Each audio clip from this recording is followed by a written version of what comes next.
1 litre పాలు కూడా సేకరించని company 60 లక్షల లీటర్ల నెయ్యి టీటీడీకి ఎలా సరఫరా చేసిందో జగన్ రెడ్డి సమాధానం చెప్పాలని మంత్రి కొల్లు రవీంద్ర డిమాండ్ చేశారు. స్వామివారికి నెయ్యి సరఫరా చేయాలంటే రోజుకు 4 లక్షల లీటర్ల పాలు అవసరమని, కానీ పాలు లేని కంపెనీలకు కాంట్రాక్టులు ఇచ్చి హవాలా మార్గంలో కోట్లాది రూపాయలు అకౌంట్లోకి వచ్చాయని ఆరోపించారు. చైర్మన్ పిఏ అకౌంట్లోకి వచ్చిన నిధులపై స్పష్టత ఇవ్వకుండా ఏం జరగలేదు అనటం సరికాదన్నారు. 2019-24 మధ్య నిబంధనలు సడలించి భారీ అవినీతి జరిగిందని ఆయన విమర్శించారు. ఇవాళ అసలు మీరు ఎవరికైతే సప్లై చేయడానికి ఇచ్చినటువంటి వాళ్ళ దగ్గర అసలు పాలే వాళ్ళు కొనుగోలు చేయలేదని చెప్పి ప్రతిరోజు 4 లక్షల లీటర్ల పాలు కొనుగోలు చేస్తే గాని స్వామివారికి సరిపడిన నెయ్యి అందుబాటులోకి రాదు. అసలు పాలే లేనటువంటి వ్యక్తులకు మీరు ఆర్డర్లు ఇచ్చి వాళ్ళ నుంచి హవాలా ద్వారా మీ అకౌంట్లోకి డబ్బులు వచ్చినటువంటి దాన్ని కూడా విజయవాడకే వచ్చిందనేది నివేదికలో కనబడతా ఉంది.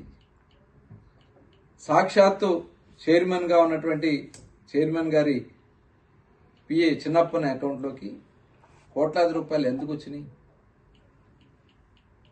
ఎలా వచ్చినాయి, అది ఎవరి కోసం వచ్చినాయి, ఇవన్నీ కూడా చెప్పకుండా ఇవాళ ఏమీ లేదు, సిబిఐ ఇచ్చినటువంటి నివేదికలో కల్తీ లేదని చెప్పి మాట్లాడుతూ ఉంటే ఇవాళ అక్కడ మోనో ట్రైక్లైట్స్ వాడారు, దాంట్లో ఉన్నాయి.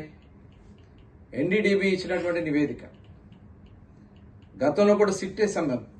ఏదైతే ప్రభుత్వం వచ్చిన వెంటనే కల్తీ జరుగుతుందనే సమాచారం వచ్చిన వెంటనే సిట్ వేస్తే మరి ఆ రోజున టీటీడీ తెప్పించినటువంటి టెస్టులో ఎన్డీడీబీ నుంచి వచ్చినటువంటి టెస్టులో అందులో కొన్ని జంతు కొవ్వు కూడా ఉందని చెప్పి వాళ్ళు నివేదిక ఇచ్చారు. ఆ నివేదిక ప్రకారం సుప్రీంకోర్టు వాళ్ళు తీసుకోవడం, దీనికి సిబిఐ ఎంక్వైరీ చేయమని చెప్పి సిబిఐ ప్లస్ సిట్ అధికారులు కలిసి ఇవాళ ఒక నివేదిక అంతా కూడా తయారు చేసి ఇంకా ఫైనల్ నివేదిక రావాల్సింది ఉంది. అందుకని ప్రభుత్వం దీని మీద పూర్తిగా మరి డిస్కస్ చేసి వాస్తవ విషయాలను కూడా ప్రజలకు తెలియజేస్తారు. కానీ ఇవాళ బుకాయింపు చేస్తున్నాడు జగన్మోహన్ రెడ్డి.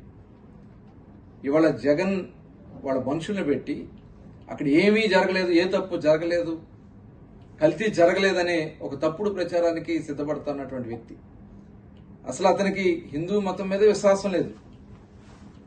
నిజంగా హిందూ మతం మీద విశ్వాసం ఉన్న వ్యక్తి అయితే ఇవాళ తిరుమల తిరుపతి దేవస్థానానికి అన్య మతస్థులు వెళ్తే ఖచ్చితంగా డిక్లరేషన్ ఇచ్చి వెళ్ళాలి. ప్రధానమంత్రులు వెళ్ళారు, డిక్లరేషన్ ఇచ్చి వెళ్ళారు. ప్రెసిడెంట్ ఆఫ్ ఇండియాలో డిక్లరేషన్ ఇచ్చారు.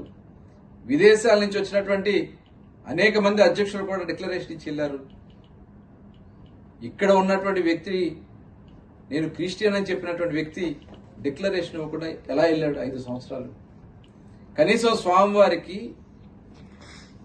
జరిగేటటువంటి అతి ముఖ్యమైనటువంటి కార్యక్రమాల్లో ప్రభుత్వ పరంగా లాంఛనంగా పట్టు వస్త్రాలు దంపతులతో వెళ్ళి సమర్పించాల్సినటువంటి వస్త్రాలను కూడా మీరు ఇవ్వకుండా మీరు చేసినటువంటి కార్యక్రమాలు ఇంకా ప్రజలు మర్చిపోతున్నారు అనుకుంటున్నారు జగన్మోహన్ రెడ్డి గారు.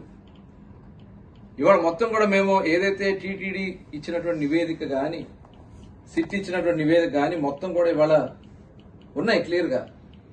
ఇవాళ గతంలో మరి 2019-24లో మీరు సడలించినటువంటి నిబంధనల్లో 4 లక్షల లీటర్ల ఆవు పాలు ప్రతిరోజు కొనుగోలు చేయాలనే నిబంధన ఉంటే కేవలం 1 లక్ష పూర్తిగా ఎత్తేసారు. అది 4 అసలు పాలతో సంబంధం లేకుండా నెయ్యి వచ్చని అది పెట్టారు.